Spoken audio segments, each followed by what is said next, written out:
Un homme à la mer dans le Pacifique. Hainan, une île tropicale du sud de la Chine. Gros chantier d'hiver pour le plus grand trimaran du monde. Vous regardez le journal de la voile Desktop News. Bienvenue au bureau. Un équipier de la Clipper Race tombe à la mer en plein milieu de l'océan Pacifique, à quelques 2500 milles de toute côte. Andrew Taylor manœuvre sur la plage avant par une météo exécrable lorsqu'il est emporté par une vague. L'alerte est immédiatement transmise au sein de l'équipage et au reste de la flotte. Mayday, Mayday, Mayday. Ici Charlie Victor 3-0. Charlie Victor 3-0. Nous avons un homme à la mer et n'avons pas encore de visuel. Je répète, Mayday, Mayday, Mayday. Nous avons un homme à la mer et n'avons pas encore de visuel. Nous demandons assistance immédiate. La procédure du man overboard est enclenchée par le skipper. Le bateau fait demi-tour pour tenter de retrouver le naufragé. Le vent était fort, avec une mer très difficile. La hauteur des vagues limitait énormément la visibilité. On ne voyait rien, c'était vraiment terrifiant. Fort heureusement, l'incident se passe en plein jour, mais le repérage du naufragé est long et relève presque du miracle. On a commencé à le chercher, mais c'était comme trouver une aiguille dans une botte de foin. Pire que ça même. Il faudra 90 longues minutes de recherche et une chance inouïe pour repérer le malheureux. La procédure de récupération d'Andrew est menée avec succès par un équipage qui a su garder son calme. On a répété cette manœuvre des centaines de fois.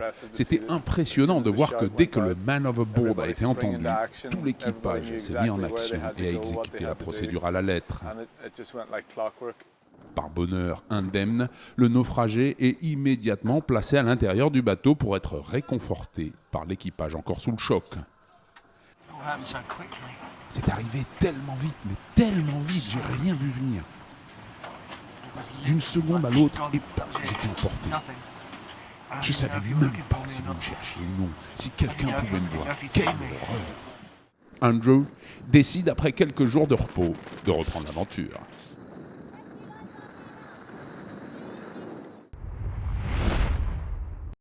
Hainan est une île tropicale du sud de la Chine qui compte près de 8 millions d'habitants.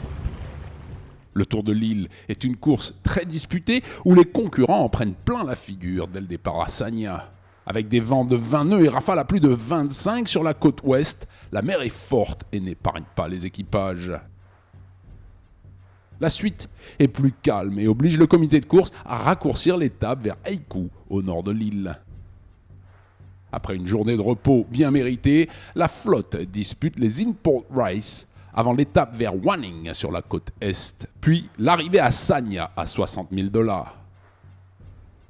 La dernière étape est un casse-tête pour les tacticiens avec des conditions terriblement changeantes.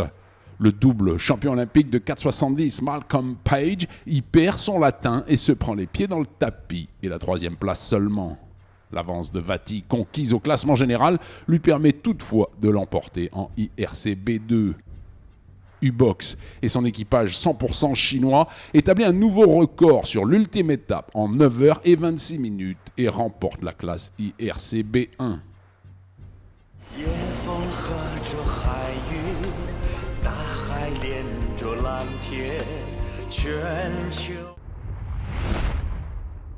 Spindrift 2, le plus grand trimaran de course au monde, est remis à l'eau à Lorient après un long chantier d'hiver. La job list de l'immense machine donne le vertige et représente une somme de travail considérable effectuée dans des délais exigeants. Donc, on termine 3 mois de chantier, à peu près 8000 heures de travail pour les 15 personnes impliquées sur le chantier chez CDK. Mât raccourci de 6 mètres, nouvelle voile, nouvelle dérive, nouveau pilote automatique, allègement général, plan de pont et aménagement modifié, mise en place d'un cadre de vélo pour actionner les winches, etc., etc. Tout a été passé au crible et la satisfaction du travail bien fait est évidente pour l'équipe de Yann Guichard. Le bilan pour l'instant il est assez positif parce qu'on va respecter la date qui nous était imposée de mise à l'eau et qui est importante parce que le planning va s'enchaîner rapidement derrière. Après un hiver studieux, les 3 coqs de 40 mètres sortent du paddock pour retrouver leur élément naturel. Il faut tout le temps s'adapter et toujours avoir en ligne de mire une date de mise à l'eau qui est prévue depuis le début du chantier et qu'on ne peut pas repousser. Après quelques semaines de mise au point, l'oiseau noir et or à l'immense envergure pourra retrouver les grands espaces qu'il est capable de dévorer à des vitesses vertigineuses. Ça reste un gros bateau de 40 mètres, mais dès qu'on est en mer, il n'est pas si gigantesque que ça. Par contre, il a une faculté à accélérer et à tenir des moyennes élevées qui sont assez impressionnantes. 3 objectifs majeurs sont dans le viseur de la machine infernale. Le Maxi Trimaran sera en stand-by début juin à Newport pour tenter de battre plusieurs records. Le premier, c'est de tenter de battre le record de l'Atlantique, Atlantique Nord, 3 jours 15 heures, de New York en Angleterre au Cap Lizard, à plus de 37 nœuds de moyenne. Et bien sûr, on tentera à l'intérieur de ce record-là de faire les 24 heures, puisque c'est aussi la bonne période et le bon endroit pour le faire. Yann Guichard s'élancera ensuite dans un nouveau sprint à travers l'océan, mais cette fois en solo pour la route du Rhum début novembre. On s'est dit que ce serait dommage que le bateau ne soit pas au départ de cette route du Rhum s'il avait un potentiel pour figurer aux places devant. Et je crois qu'aujourd'hui, après les études, on se rend compte que c'est possible. Rendez-vous la semaine prochaine, même heure, même endroit.